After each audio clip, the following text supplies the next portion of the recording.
Susan, welcome to Women Finding Clarity. I'm so happy to have you here.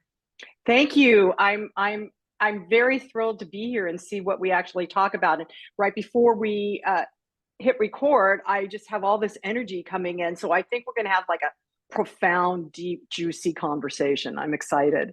I love that so much because as you were just saying it, I feel it so much in my heart chakra and in my throat chakra. There's like this circle, this oval of energy Mm, sitting right here.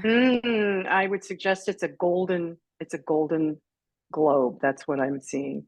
Yeah, Mm, cool. I love that so much. Well, let's just dig right into it since we're talking about energy and we brought up the heart chakra and the throat chakra. I love so much that one of the things that you talk about is finding your moral compass. Mm. And so let's talk about what that means to the entrepreneur, the woman in business for herself. Well, it's funny because I actually developed that program as I was with a business owner and happened to be a lawyer. And because I was going through lawyer needing things, and a man, not a woman, my lawyer is a woman. I'm not dissing men, but on his wall, he had this, right? And it had 4 points with other points, right? Typical nautical compass. Yeah. And I I said, well, that's really interesting because being intuitive, I immediately walked in. I was getting all sorts of information, and I said, wow, that's really cool. You have that compass on your wall. Why? He said, well, that's my compass, and it reminds me that there's only two ways, right and wrong. I was like, what? Because there's actually four major points and four other smaller points. So if you're only focusing on one or two points of your compass, how are you living a full life? And of course, he looked at me cross-eyed. And then later, I thought about it, I was like, oh no, this is about a moral compass because, and certainly we're seeing it reflected in the world right now. There is no right and there is no wrong. There are not dual there's not just two things. We live in a very dynamic universe. And so finding your moral compass, I think, is important with whatever you do, whether you're going to be a stay-at-home mom or you're an entrepreneur or you're working for the man, whatever it is, it's important that you know what your moral compass is because that also helps you define your boundaries when you enter into relationships with people. So as I sat with it, I realized that it's important to start with at least 4 points, flesh it out to 8. And this can be your foundation that you live your life from. And so when you're in situations that don't when you're in situations that don't resonate with you or you feel uncomfortable about or pushed up against a wall, if you touch into your moral compass, where do I stand now on my compass? You can find if you're actually centered in your heart, talking about the heart chakra, or if you're centered in your head, which I that's good sometimes when you have to be logical, but the heart center is really the main center of any compass. So what I do, and I invite your listeners, you can just do this right now if you want with a piece of paper. Put a circle in the center, right? My compass, the heart center, and then draw spokes off of that circle. And whatever comes to you first, write it at the end of the circle, at the end of the spoke, and circle it. This is a mind map. I love mind mapping. And come up with at least 4, if not 8 to 10. And what everyone to do is these are values. These are values you want to live your life from. So, for example, my first north on my compass is integrity. If I'm out of integrity or I'm with somebody who is out of integrity, I can smell it. And for me, if I'm out of integrity, then everything gets wonky and I have to clean up such a mess afterwards, right? Such a mess. So, integrity. Another one is compassion. self-compassion or compassion for others. Another one for me is creativity. So you see, so it could be creativity, love, happiness, harmony, balance, wellness, financial wellness. And what are those? What do they mean to you, right? So that's really moral compass. And then I would post it where you can see it, when you're through your work day, or pick one of the points that you want to embody more of, because you may find that there's some points that you're like, well, yeah, I want to be more creative, but I'm really not creative. I had a woman in class this years ago who she said, nope, I'm not creative. I'm not creative at all. I'm like, really? And she was a stay-at-home mom at that time. And she said, no, I don't paint or draw or write. I said, well, what do you do? She goes, oh, I don't know. I sew. That's not creative. I said, well, what do you do with your sewing? She says, oh, I make my daughter Halloween costumes. I mean, come on, that's creative. So been into that point on the compass that doesn't necessarily feel anchored yet. And you can pick that point to focus on uh, for that day, and remind yourself, yes, I am creative. No matter what I think about myself, I am creative. So that's to me what a moral compass is: your values, and then leading and expressing from that it gets anchored in your heart center.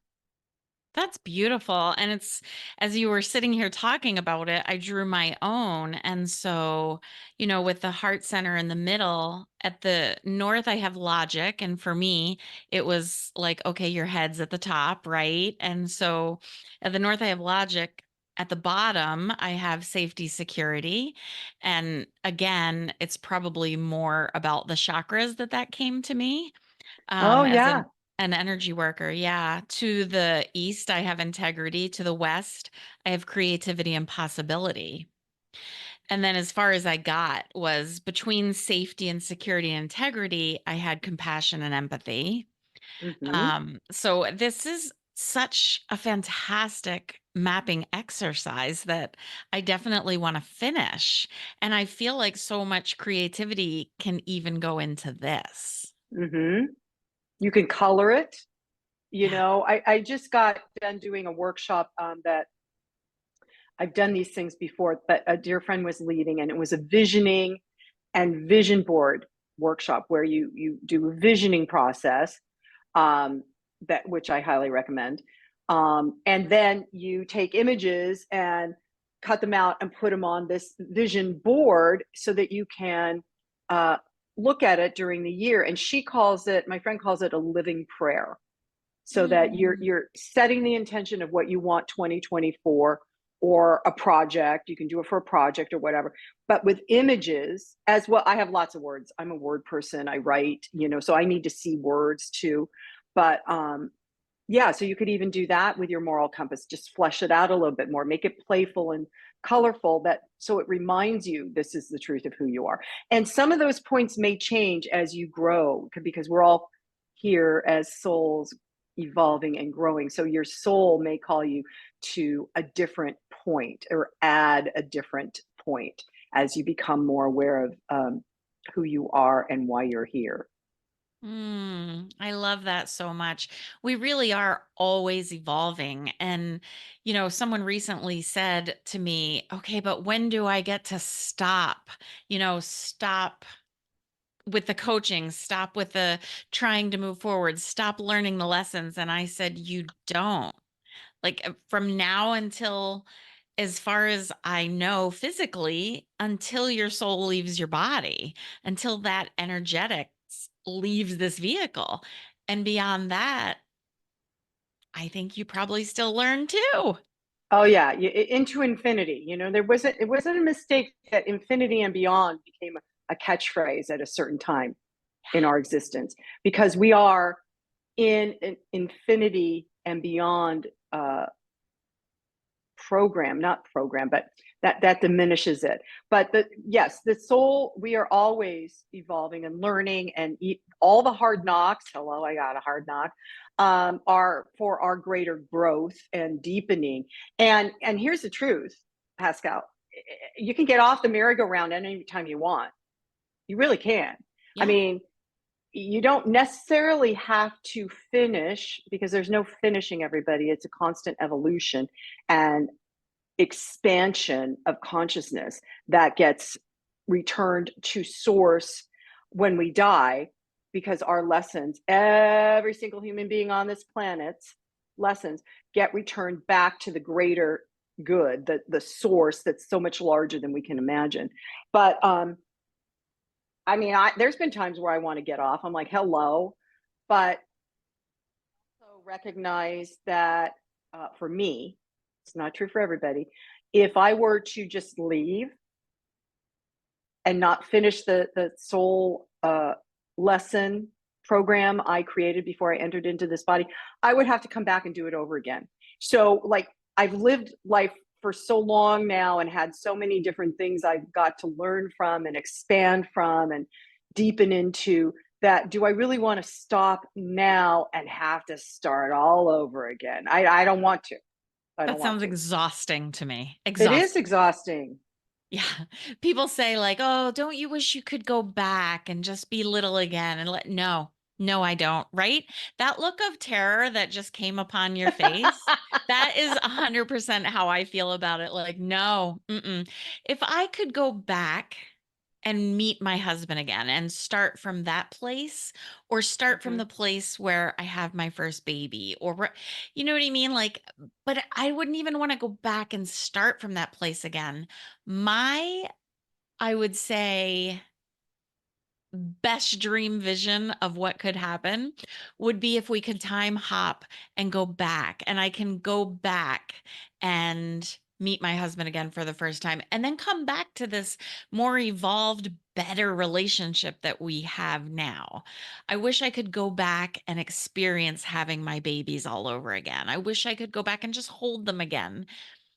But I don't want to go through all the things again, right? I want to Right, go right. back, feel it, and then come back to where I know better, so I do better, kind of a thing. Mhm. Mhm. So, there's multiple timelines, right? So there is a possibility where, if you really wanted to go back and hold your child again as a small infant, you could do that. But these are memories, right? And if you were to go back on your timeline and hop a timeline, then you change everything from Exactly. behind and in front. And we have that possibility. It's an option. It's another option that we, as spiritual dynamic beings, have. But then you got to think again, because if you hop back before your child was born, is that child actually going to be born? Right?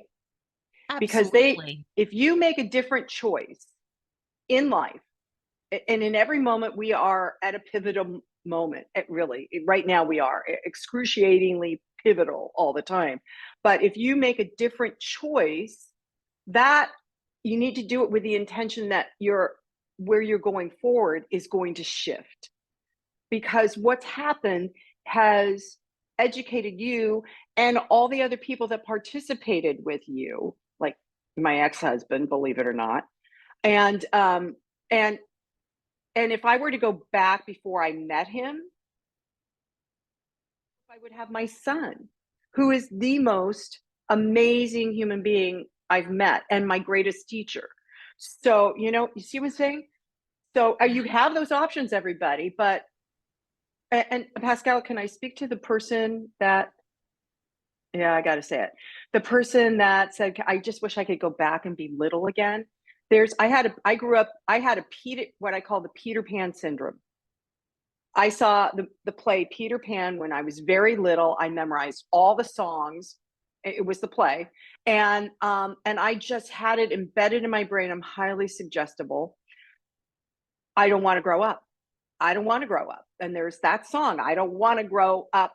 And I lived until my 40s, I guess, with that running in the background. So consequently, what happened is my ability to be self-responsible was thwarted, right? Because we really, that's part of the soul evolution, is to become self-responsible. And evidently, the humanity soul lesson is to love ourselves first. And then we can expand that love out to everyone. But you have to take responsibility for yourself. And that means if you play small and you act like a child, then that's how you get treated. But if you grow and expand, and this is currently what I'm doing right now, Pascal, if you grow and expand, then you get to see the amazing magnificence of who you really are and always were, from conception to being birthed, and that's, you talk about aligning, right? If we align with the truth of our being, then there is only growth, there is only rising up, there is only thriving in ways that we may not know as a child we could thrive. Well, that's what I got to say about that. I love it. And I love so much that you were like, no, I have to say this because I Mm, understand when you get those energetic downloads and those spiritual downloads, you get them for a reason and you're supposed to say them. And so I appreciate that about you, that you have the audacity to say, no, I have to say this. thanks. I want to add, just let me just kind of cuddle that person. So if you're feeling that, because we all have those days that you don't want to be an adult, you don't want to adult, and you just wish you could go back and be a small child and have whatever wonderful adult was caring for you. Well, then maybe take a couple hours off and just love yourself, cuddle up on the couch with your animals or under a blanket, or read a novel, or, that's the self-care, self-nurturing piece that goes along with being self-responsible. And so it's a mini break from the world in a way. So yeah, love you. Take care of yourself. Okay, I guess I have to go lay on the couch with my dogs later. Clearly, you're being called to do that. I love that though. Absolutely nurture yourself the way you loved being nurtured as a younger child. You loved being taken care of. Now, on the flip side of that, my daughter, I'm telling you, from the moment she was born and they put her in my arms, she looked at me like, I know who you are and I know why I'm here. And as she was growing up, I can't wait to grow up. I can't wait to be an adult. I can't wait to da, da, da, da, da.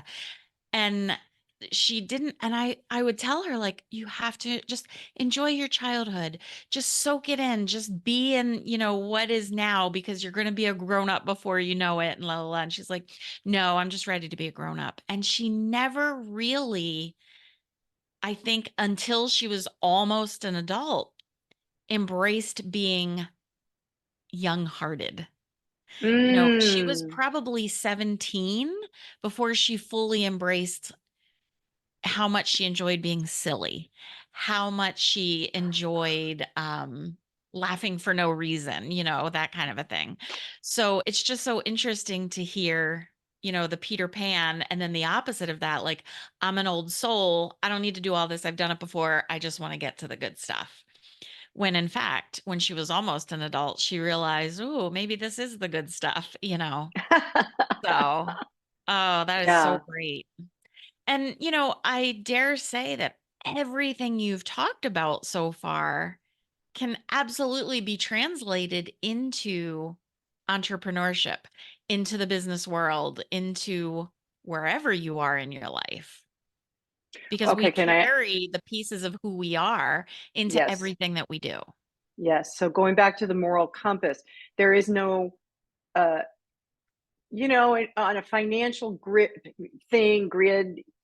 you see a pie and it gets broken up in different colors. This is how much you spent here and this. And years ago, 30 years ago, when the self-awareness things started, you would have to make pieces of your pie, like finances and health. And I realized that there is no separation between the two. It's all one thing. We are whole and complete human beings already. And if you splinter it off, then it's not addressing the wholeness of who you are. So, as a business owner, I really believe it's important to lead from your heart, drop into your heart, check in with your heart, because that's where all the wisdom lies. You mentioned logic, Pascal. This is more like a computer, the brain, and it analyzes and it sorts and it creates to-dos or obstacles. But when we drop into our heart and carry that into our business, there's a more authentic, real connection with the people we work with, the team that we work with, and we want to inspire to be more of who they are and be better at what they do. I mean, at least that's how I work as an entrepreneur. And then that if your business is coming from a heart-centered place, which most women, I believe, drop into easily, if it comes from a heart-centered place, then you are a magnet. You become you're magnetizing your customers instead of doing formulaic marketing and Mm, promotional stuff. If it's not heart-centered, it doesn't attract anybody. I agree. Everything is about the feeling. It's about Hmm. the feeling that you're creating. It can make complete mathematical sense, but especially as women, if we're not mustering a feeling, Yeah. it definitely falls short. Yeah. And so you're all about empowering women, right? And the biggest part of my business is teaching women to turn their life's PhD into a profitable business. So tell me about your life's PhD. How did you get to where you are now? Um, hmm. Just listening to the wisdom of my heart and following my creativity and calling. And I had a calling years ago when before I started on radio. Well, then I started on radio, um, to be a conduit for spirit. Now I couldn't talk about that on the radio. I had to do all this other stuff. But that's one of my has been my guiding uh, focus, is to be a conduit for spirit, which means speaking truth, listening deeply, whether I'm talking and interviewing somebody or listening deeply to myself and honoring what needs to be said most of the time. Sometimes you need to keep your mouth shut. But so it's just been an evolution, and I just have been following my spiritual path. And several years ago, I did a huge, I need to market and get out there and gather more clients and sell my stuff and blah, blah, blah, blah, because I've created so many workshops and yada, yada, and I should be out there speaking. And I did this marketing. It was a 9-month marketing program that really effed me up because it was there was all the jargon. You have to create a funnel to get your clients, and which I didn't understand. It was like speaking Portuguese to me. I'm like, please, somebody explain this to me. But it was, to me, not authentic. It was a manipulation tool to gather people to you so you can show them all the great stuff you do. I'm sorry, I'm not dissing anybody who does that. Yeah. But the course of my experience with trying to sell my stuff, trying to sell me like that, I hit a brick wall. And consequently, this was in 2020. I hit this brick wall. I had a book that just came out. I was creating an online retreat and promoting and we had our production schedule way back, meeting all the and nobody showed up. And I was like, okay. So I literally stopped. It's been 4 years now. Uh, and I told my team, I'll keep doing interviews and podcasting, but I got to get off of this production wheel and see what is going on with me, because it definitely must be, we did everything right. It must be me. That's why I'm talking about heart centered.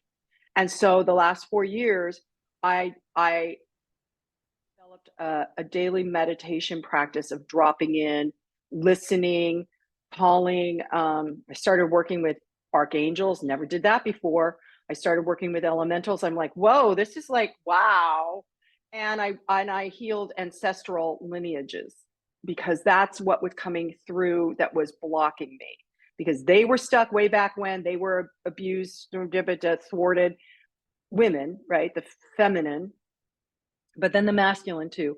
So that's what I've been doing, and my marketing is minimal, minimal, um, because I've also reassessed that I, where I am in my life, I don't need to be on any kind of production wheel. So I started teaching again this year. I'm going to be teaching this year, and I'm excited about it. But it's not because I have to, right? It's not because I have to get clients, people, that I have to be front and center on the stage. It would be nice, but you know, I have a whole different mindset, and and my team, we work from being heart centered, and when we have meetings, I align everybody. We align first, and then we say a word that describes where we are at the beginning of the meeting, and then we say a word of where we are at the end of the meeting, and almost always those words shift.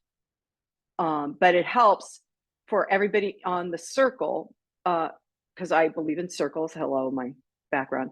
Yeah. That everybody gets to collaborate, contribute, have a say, be creative in their unique way. And thank goodness, so I don't have to do it all. So yeah, so I draw to me heart centered people that I get to participate with in interviews, heart centered people that I get to interview on my podcast. And then the people that are coming, that are going to be joining my classes, really want to find and live in that heart centered space. So it's much more in tune with who I am, my way of being an entrepreneur. Um, but that took me learning how to empower myself. And then when working with clients, because I had already walked that journey, in fact, my book is called Live an Empowered Life, a 30-day journey. Um, because I'd already done it, and this is how I teach. I have to live it, man, which goes back to living your soul purpose, and not getting off early.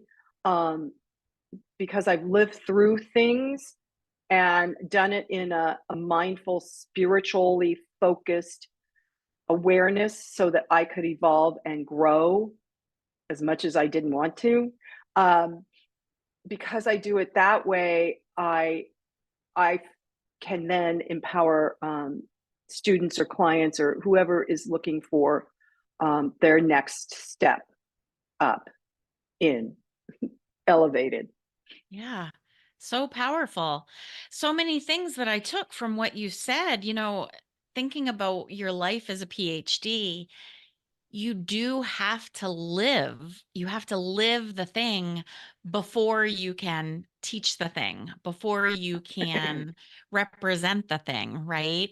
And so that's why looking back can often be so important.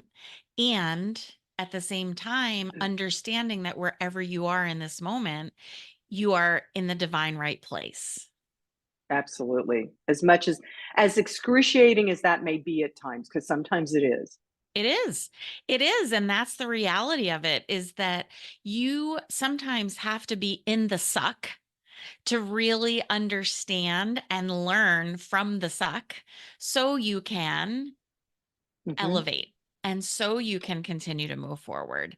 We live in a duality. We live in, we talked in the beginning about um different timelines and different 100%. I mean, at any given point in the day, people, I believe, pop in and out of different timelines. And so it might sound very woo, or it might sound very not even possible to some people. And at the same time, I've learned about it and I've trained on, the same that you talked about mediumship, for example, and connecting with spirit and having that communication. I just jotted down, you had said being a conduit for spirit, and that involves speaking your truth. That involves listening deeply. And when you said, and that means sometimes keeping your mouth shut, that involves discernment, Yes, right? and not necessarily judgment, but discernment.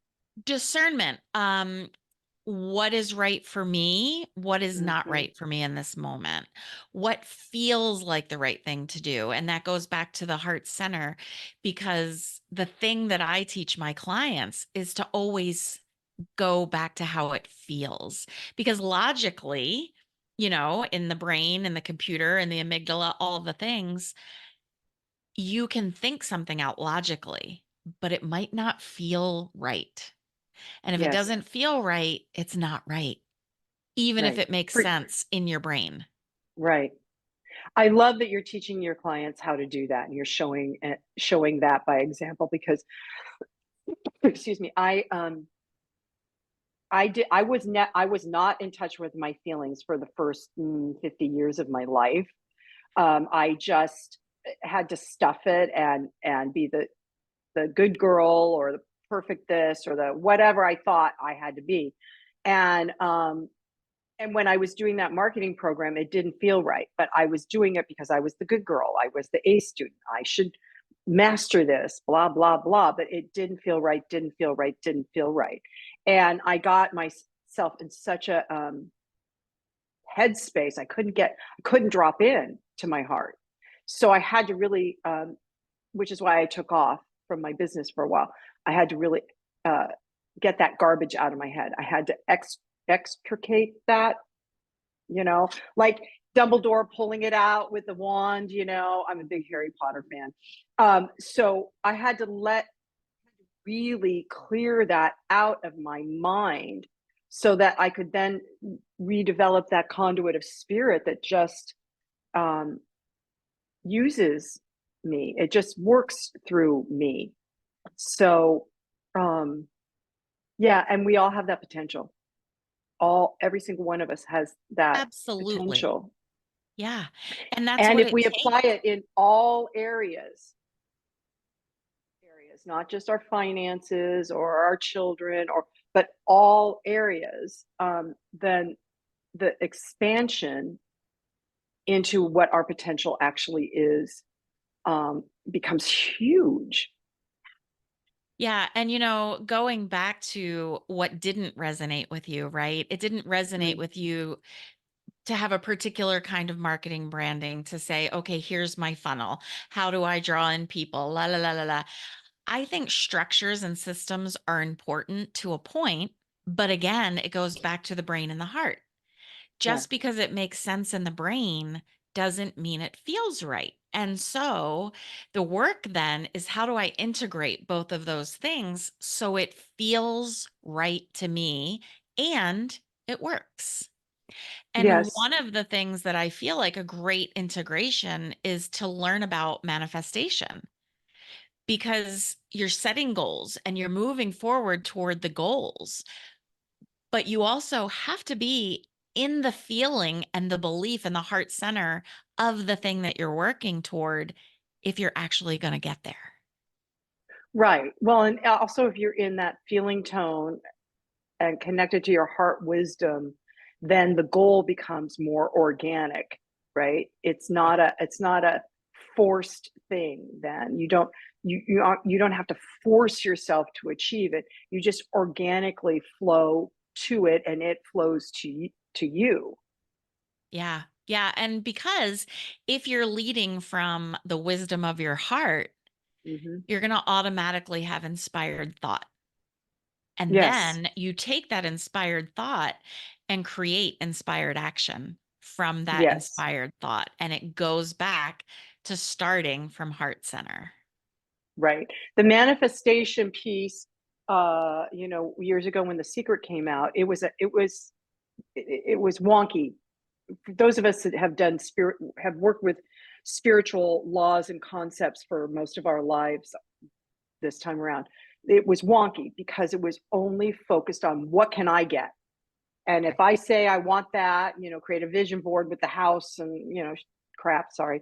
And then, and people weren't getting it because they were efforting towards it. They were trying to force it to happen because they weren't using the whole part of the universe, which is that we are in a dynamic, spiritual based universe existence, even here on planet Earth in the material world.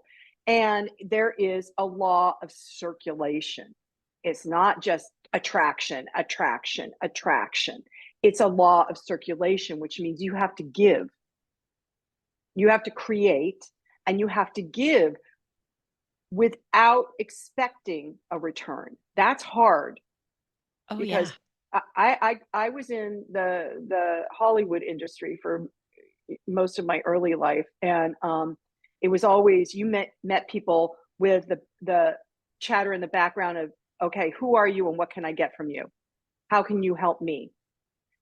That's not circulating, and lots of people do really well like that. But I also believe, Pascal, that whole paradigm, what can I get from you, uh, is crumbling. I think that's what we're seeing in the world around us, because it no longer is useful to where we are going as a human group.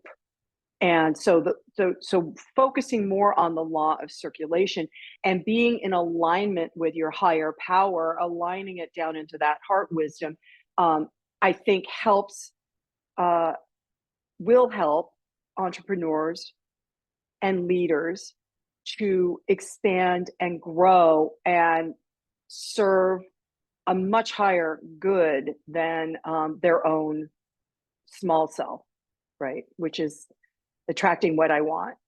I want that. I want that. I want that.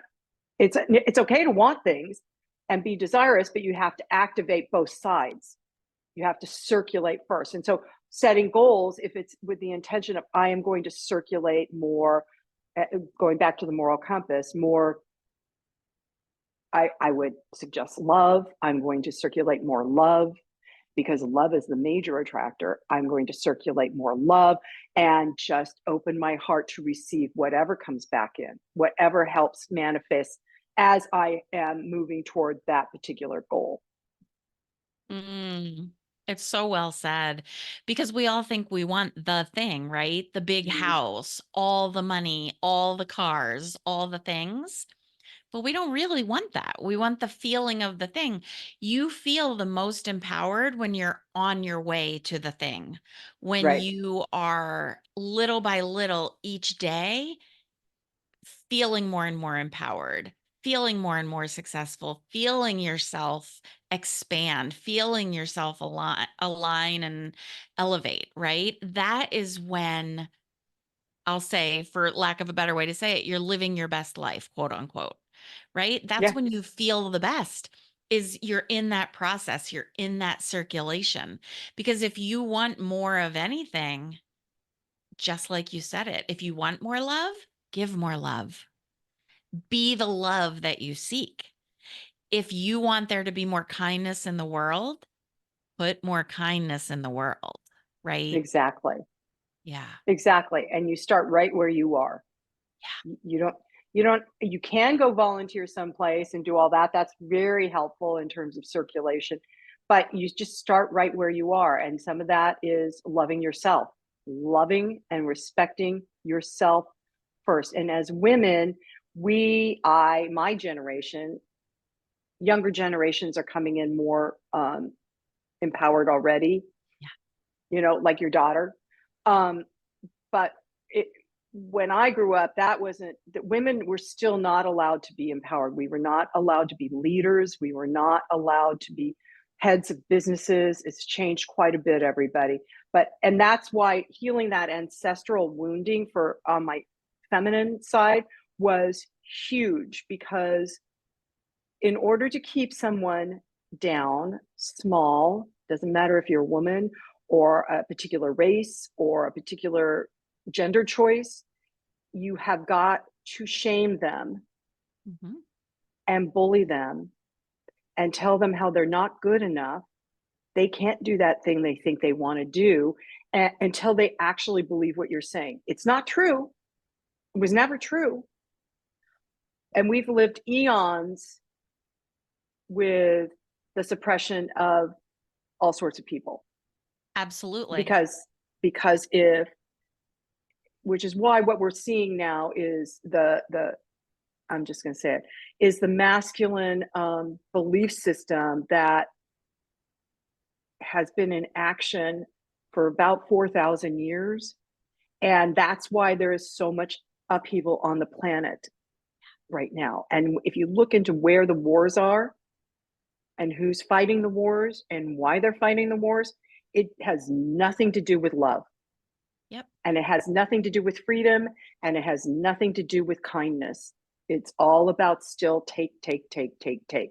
Mine, mine, mine, mine, mine. And because I say so, going back to the moral compass, right, wrong.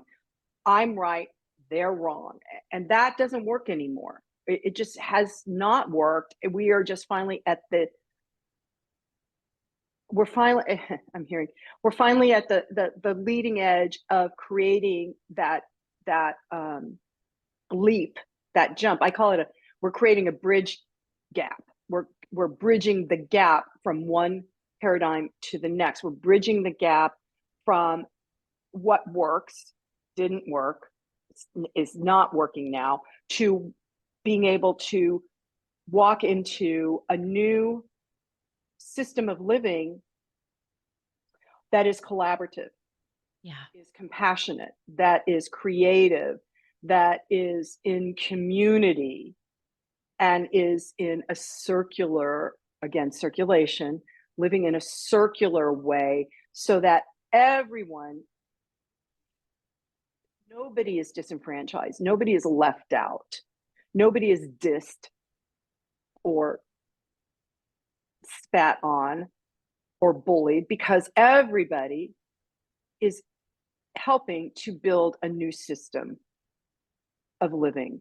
And we have not experienced this new system that's trying to be birthed. And it could take a few decades. Uh, we've not experienced it yet. And when I first mentioned this to my mom several years ago, she's like, well, yeah, but who's going to be in charge? She really wanted somebody in charge. And I'm like, Mom, no, you can be in charge. Oh, no, no, no, no, no, no. I can't do that. Well, what if you could? Yeah. So, yeah, so that's Pascal why down I was called to activate light leaders.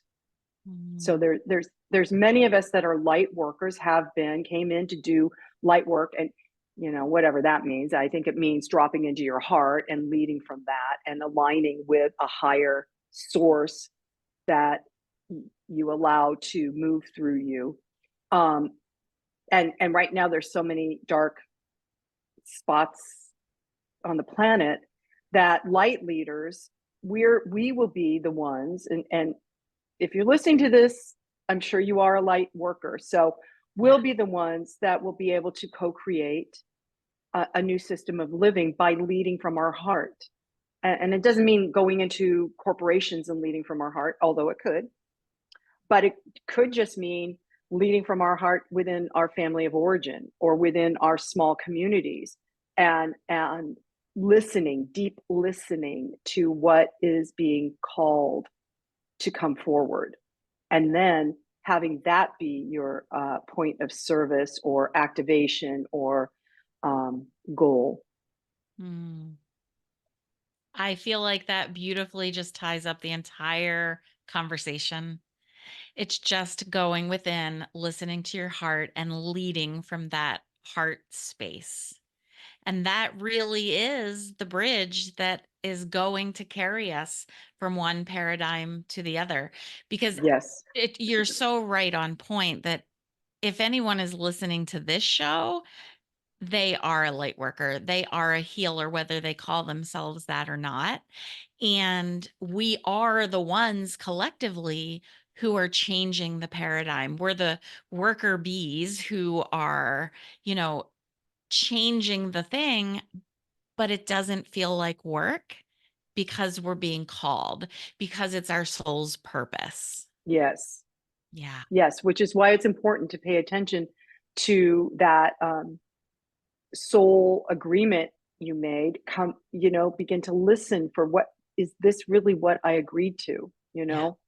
Yeah. and then making your choices out of that. And maybe it means leaving a marriage or leaving a job, or having children, because they're going to be the next ones, the next light leaders. You just don't know unless you listen to your soul and then act from that. So yeah. So beautiful. Oh, Ah, as we're closing up today, Susan, is there anything you'd like to offer listeners? well, two things.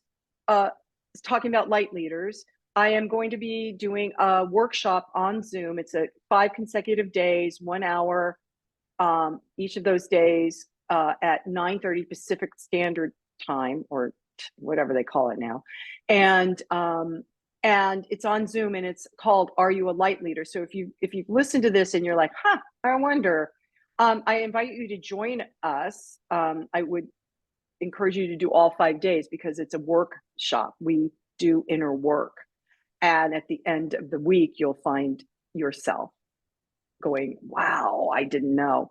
And so that's the first week in February. And then I have a guided meditation I'd love to gift your listeners. It's called Out of the Box Thinking. And as I shared with you before we started, I developed that. I have guided meditations that drop in all the time when I work with clients, and now they're all on my Insight Timer app. But that dropped in when I was working with a client who was really feeling like her business was falling apart. And so it's called Out of the Box Thinking. And she emailed me 2 weeks after she listened to that. And she said, "Oh my God, everything turned around on a dime. And my business is thriving. And my partner is in alignment with me now, and all this stuff." So I'd be happy to give that to your listeners. That's amazing. Thank you so much. So the links You're will all be welcome. in show notes, and people can sign up for your 5-day workshop through show notes. They can download the meditation through show notes. Susan, this has been just a wonderful conversation. It feels very tuned in. It feels very aligned. It feels very next level. And so, thank you so much for being here. I appreciate you. I appreciate your wisdom, but I especially appreciate your heart. Oh, thank you so much, Pascal. And right back at you. Just keep doing the work you do, because there are so many of us that need to continue on this path of leadership. Yeah. Thanks, Susan. Thank you.